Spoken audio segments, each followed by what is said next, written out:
There is a particular kind of silence that falls over a grocery store when a card gets declined for the second time, and it is not really silence at all.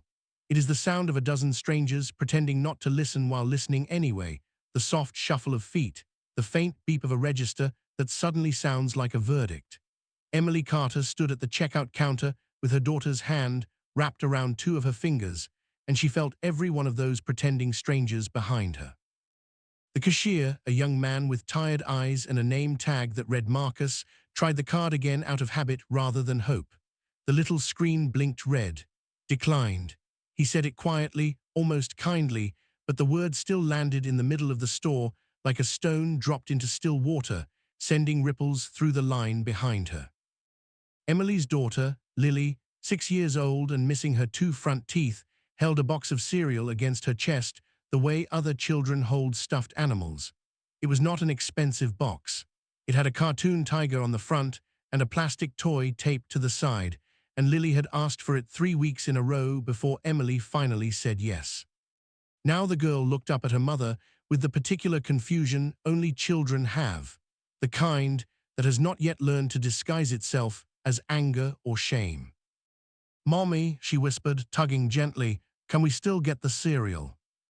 Emily did not answer right away. She was doing the math in her head, the same math she had been doing for 3 months straight, the math that never came out even no matter how many times she ran the numbers. Rent, electricity, the copay from Lily's fever last week, the 2 shifts she had lost at the diner because there had been no one else to watch her daughter. She reached into the cart and began putting things back, one by one, starting with the items that mattered least and ending, because she had no choice, with the cereal. Behind her, a woman in a cream-colored coat that probably cost more than Emily made in 2 weeks let out a sigh loud enough to be a performance. Some people, the woman muttered to no one in particular, should really shop when they can actually afford it. She said it just loud enough for the whole line to hear, and a few people chuckled, not cruelly exactly, just carelessly, the way people laugh at things that do not touch their own lives. Emily felt her face go hot. She kept her eyes down, focused on folding the paper receipt of shame into her pocket, focused on not crying in front of her daughter, focused on breathing. In her jacket pocket, though she did not reach for it, she could feel the weight of a white envelope she had picked up from her mailbox that morning and had not yet found the courage to open. She did not need to open it to know, more or less, what it said. The building manager had already warned her twice. 7 days, he'd said, maybe less. It was in that exact moment, with her daughter's disappointment radiating up through 2 small fingers and a stranger's laughter still hanging in the air, that a man 3 places back in line stepped forward. He was tall, well over 6 feet, with the kind of build that suggested discipline rather than vanity, dark hair cut close and neat, and a charcoal suit that had clearly never seen the inside of a department store. His watch alone probably cost more than Emily's car had back when she still had a car.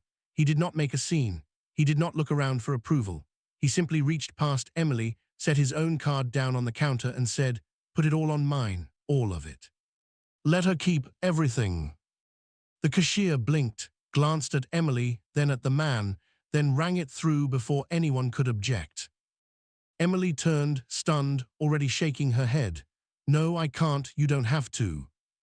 "You're not asking me to," the man said simply. His voice was low, steady, the kind of voice used to being obeyed without being raised. "I'm choosing to." He glanced down at Lily, who was still clutching the cereal box like it might be taken from her at any second, and something in his expression softened in a way that seemed almost involuntary, as if he had not planned on it. "Every parent has a rough week," he said. "This one's on me." Before Emily could even ask his name, he had already turned, taken his receipt, and walked out through the sliding doors into the gray afternoon, leaving behind nothing but the faint scent of cedar cologne and a stunned silence that was, this time, not unkind. Emily walked the 6 blocks home that afternoon in a kind of daze, the bags heavier in her arms than they should have been, though she knew that was not really about the weight of the groceries at all. Lily chattered the entire way, already planning which bowl she would use for her cereal in the morning, the blue one with the chip on the rim, her favorite, and Emily let the sound of her daughter's voice wash over her instead of the humiliation still sitting hot in her chest. She thought about the man's face, the calm certainty in his voice when he said he was choosing to help, not being asked to, and she wondered, briefly, what kind of life allowed a person to make a decision like that without a second thought. Their apartment was on the third floor of an older brick building 2 streets from the diner where Emily worked, a building with a temperamental radiator and a lobby light that had been flickering for the better part of a year. It was not much, but Emily had made it warm in the ways that mattered, cutting out paper snowflakes with Lily every winter and taping crayon drawings along the hallway wall like a rotating gallery.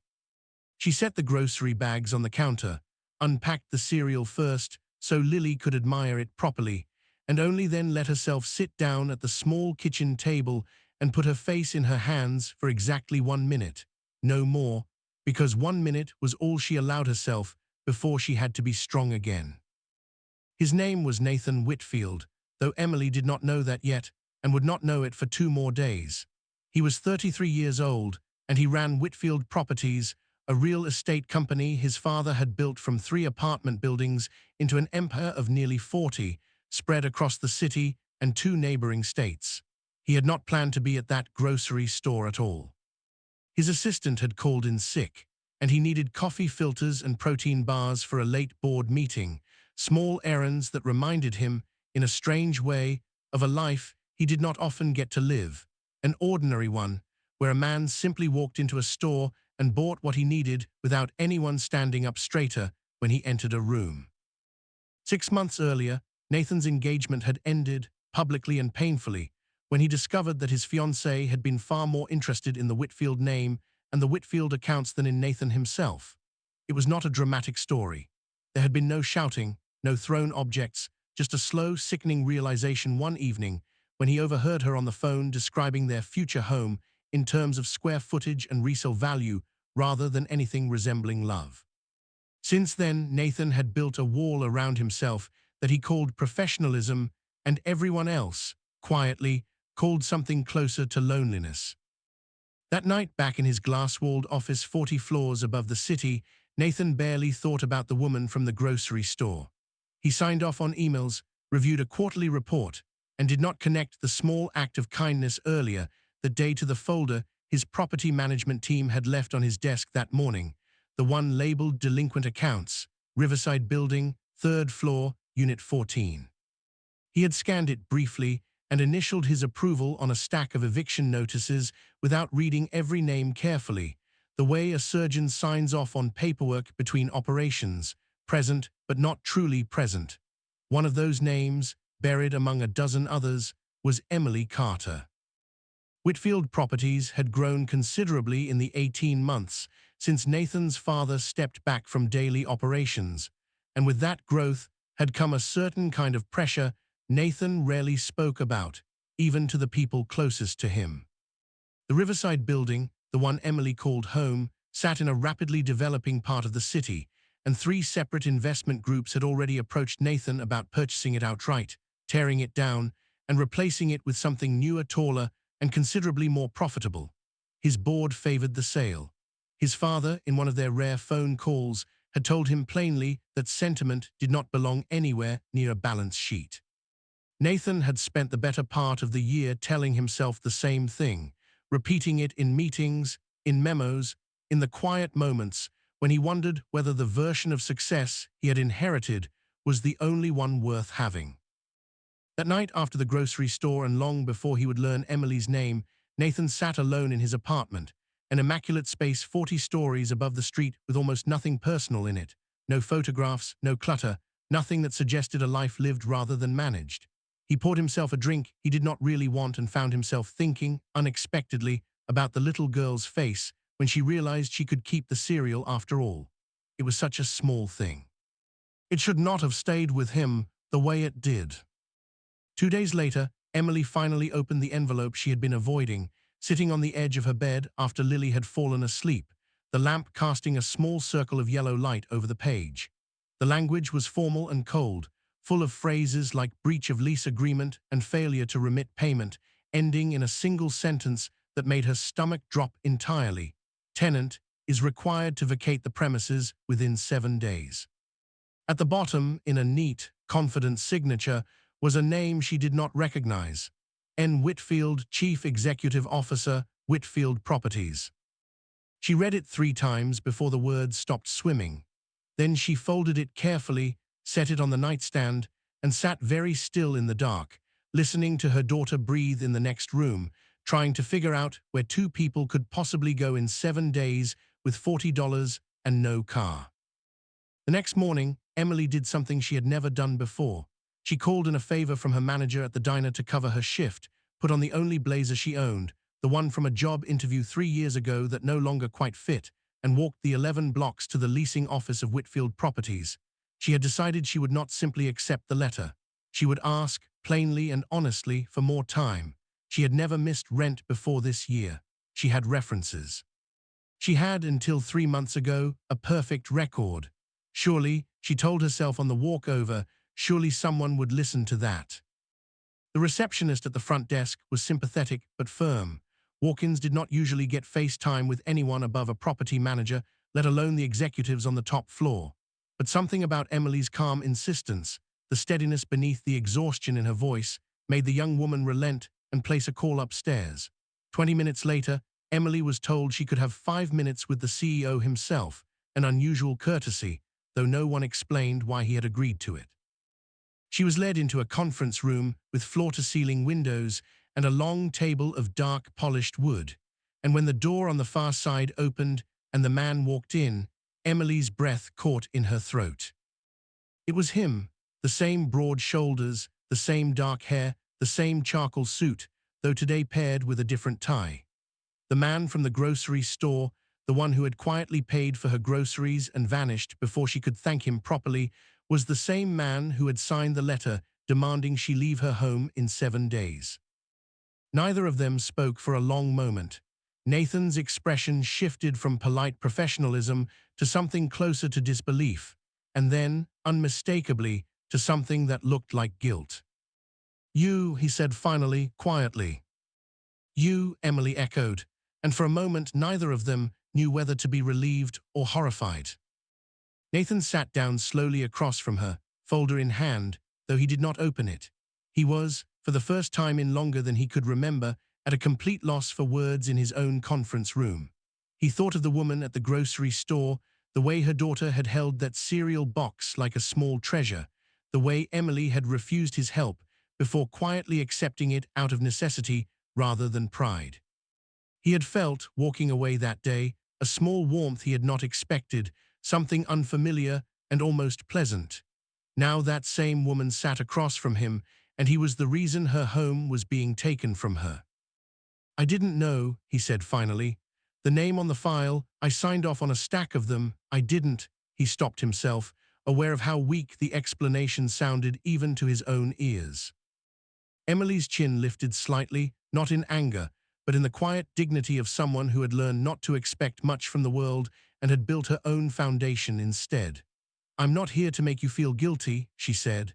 "I'm here because I've paid rent on time for 2 years, and this year has been hard, and I'm asking for a little more time. That's all." His assistant, hovering near the door with a tablet in hand, cleared her throat gently. "Mr. Whitfield, the policy on delinquent accounts is very clear.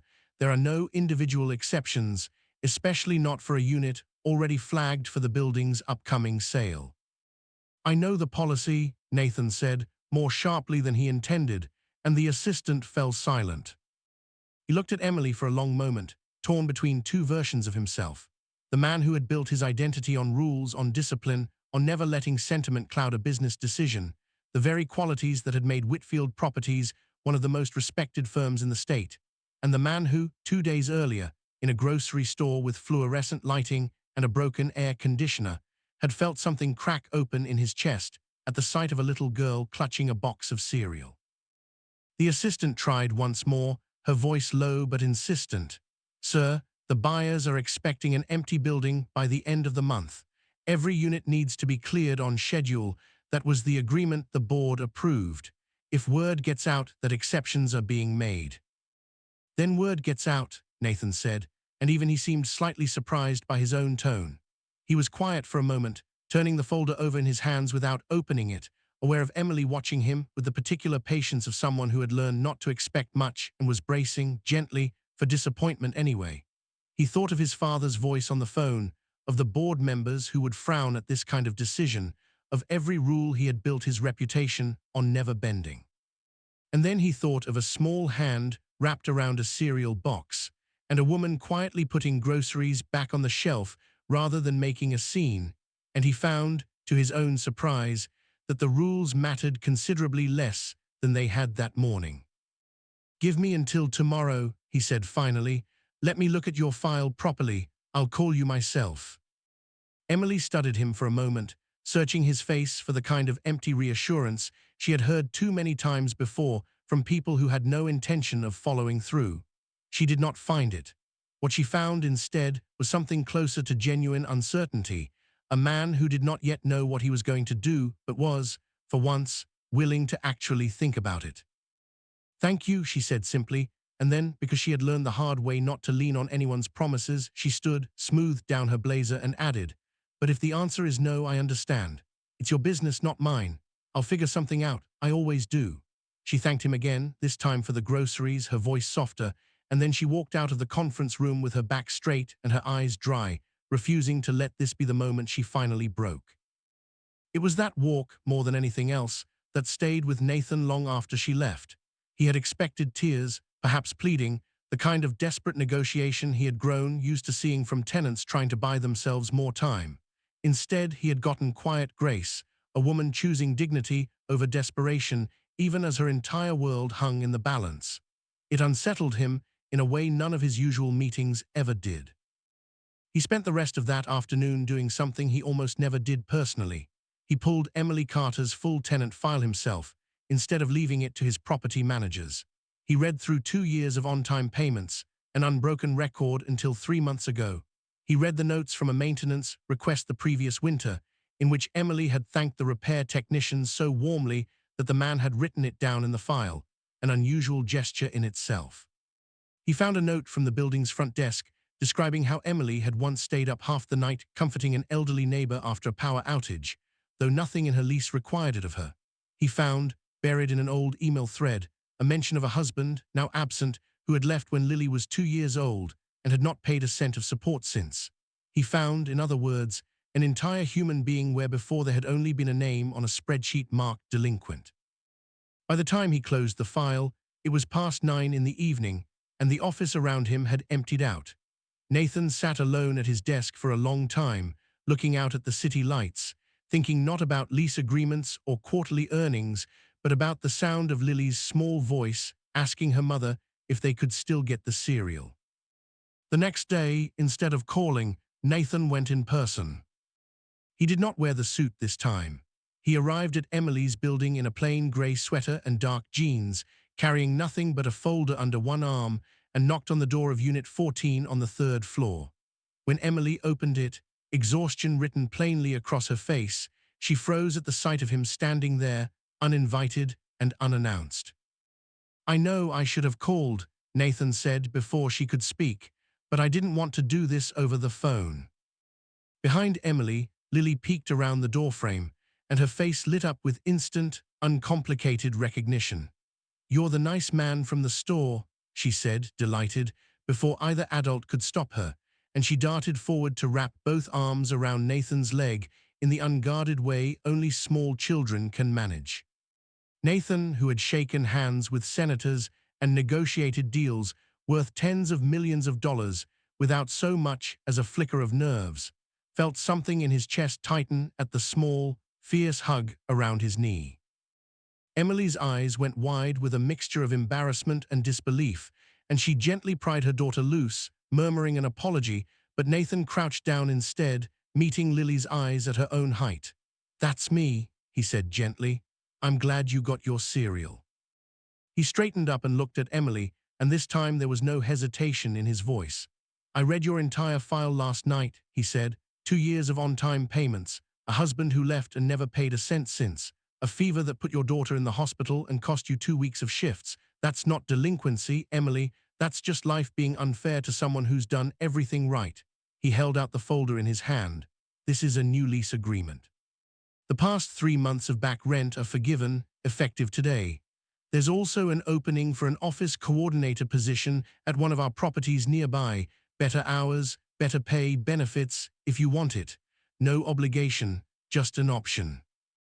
Emily stared at the folder as though it might disappear if she reached for it too quickly. "Why?" she asked quietly. "You don't even know me." Nathan considered the question seriously, the way he considered every important decision in his life. Because 2 days ago, at a grocery store, a woman put her groceries back one item at a time in front of a room full of strangers, and she didn't complain, she didn't blame anyone, she just quietly protected her daughter's dignity instead of her own. And yesterday, that same woman walked out of my conference room without begging, without groveling, just asking to be treated fairly. That's not something I see very often, in that building or any other. He paused, and for the first time since she had met him, something like vulnerability crossed his face. "The kindness I showed you at the store wasn't supposed to come with strings attached, and it still doesn't. But watching you walk away yesterday made me take a harder look at myself than I have in a long time. I owed you that. This isn't charity, Emily, it's correction." Emily's eyes filled with tears she had been holding back for 3 straight months, through every declined card and every unpaid bill and every silent night spent doing math that never worked out, and this time she let them fall. Lily, sensing the shift in the room, tugged at her mother's sleeve, worried, and Emily knelt down and pulled her daughter close, laughing through the tears now, whispering that everything was going to be all right. Word of what happened at Unit 14 did not stay quiet for long, not because Nathan announced it, but because their elderly neighbor, a widow named Dorothy who lived across the hall and had grown fond of Lily over the past year, saw the CEO of Whitfield Properties crouched down at eye level with a 6-year-old in the hallway and could not resist mentioning it to nearly everyone she knew. Within days, the board found out, exactly as the assistant had feared. There was a tense meeting, closed doors, raised voices that Nathan endured without flinching, arguments about precedent and fairness to other tenants, and the risks of letting compassion set policy. Nathan listened to all of it, and when it was his turn to speak, he proposed something none of them expected. A hardship fund, modest at first, drawn from a small percentage of the building's profits, meant to catch tenants exactly like Emily before they fell through the cracks of a system built only to notice numbers. It was not a popular idea in that room. It passed anyway, by a narrow margin, and Nathan walked out of that meeting feeling, for the first time in years, that he had actually built something rather than simply managed it. In the weeks that followed, life did not transform overnight, the way it sometimes seems to in stories told after the fact. Emily still worked hard, still counted every dollar carefully, still fell asleep some nights before she meant to, exhausted from a full day. But the fear that had colored every part of her life for months began, slowly, to loosen its grip. She started the new position, found she was good at it, found that people treated her differently when she was not constantly bracing for the next disaster. Lily started sleeping through the night again, no longer picking up on the tension that had once filled their small apartment like static in the air. Nathan, for his part, found himself stopping by more often than any landlord reasonably needed to, first with paperwork that could easily have been emailed, then with small excuses that grew steadily less convincing, and eventually with no excuse at all beyond simply wanting to see them.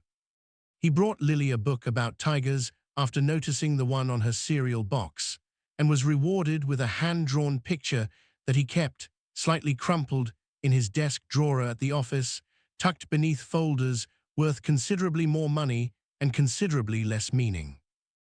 He and Emily grew close slowly, the way trust rebuilds after it has been broken, careful and unhurried, neither of them eager to repeat the mistakes of their pasts. There were quiet dinners at her kitchen table instead of expensive restaurants, because Nathan found he preferred the sound of Lily narrating her day over the clink of silverware in some upscale dining room. There were evenings when he simply sat on the floor of their small living room, helping Lily build towers out of mismatched blocks, laughing in a way his colleagues would hardly have recognized. There were harder moments too, because real life rarely moves in one clean direction.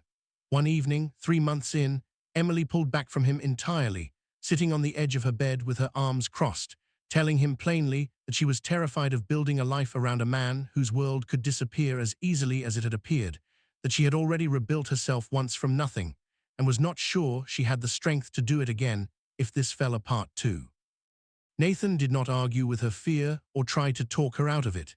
He simply sat beside her, quiet, and told her he understood if she needed time, that he was not going anywhere regardless, and that trust was not something she owed him just because he had done one good thing on one hard day.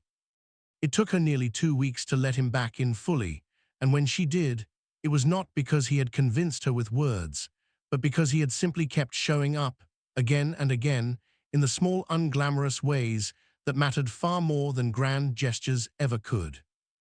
Lily, for her part, had no such hesitation. She had decided somewhere around the second week that Nathan belonged to their small family now, and she treated the matter as settled, drawing pictures of the three of them together, Tiger included, and taping them to the refrigerator with the same casual confidence she brought to everything else in her small, resilient life.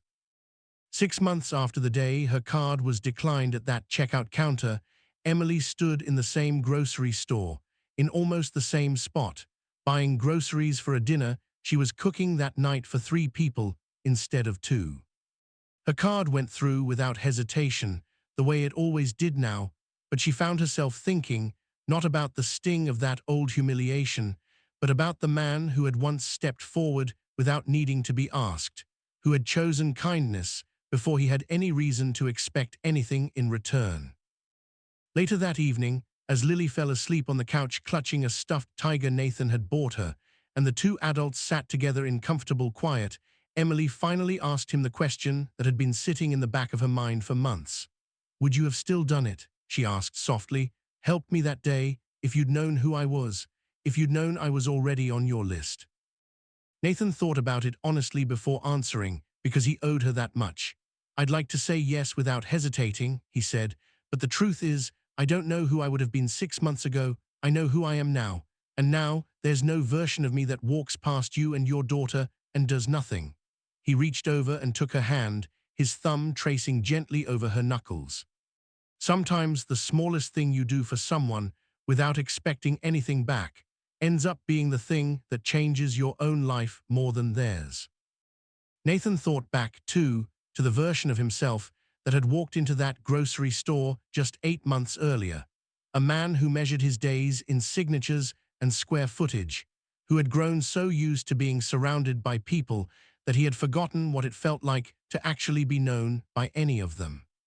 He thought about how easily he could have stayed that man, how easily a single busy afternoon could have kept him from ever stepping forward in that checkout line at all, and how strange it was that an entire life could pivot on something as small as a decision made in under 10 seconds. Outside, the city moved on the way it always did, indifferent and constant, full of strangers standing in checkout lines, full of small humiliations and quiet kindnesses that most people would never notice, let alone remember. Somewhere out there tonight, Nathan knew, there was probably another mother doing the same math Emily had once done, another child asking a question that would break her parents' heart a little, another stranger standing close enough to help if only they chose to look up. He could not fix all of it. No one person could. But he understood now, in a way he never had before, that the choosing mattered more than the scale of the gesture, that grace rarely announced itself with any fanfare at all. In that one apartment, on that one ordinary evening, 2 people who had started as strangers, brought together by a declined card and an act of quiet grace, sat together in the kind of peace that neither of them had believed, not so long ago, they would ever find again. Lily stirred slightly in her sleep, murmured something about tigers, and settled back into stillness. And somewhere in the space between who they had been and who they were becoming, a family had quietly, unexpectedly, begun to take shape, built not on the size of a check written at a checkout counter, but on the far rarer decision to notice another person's struggle and choose, without needing to be asked twice, to help.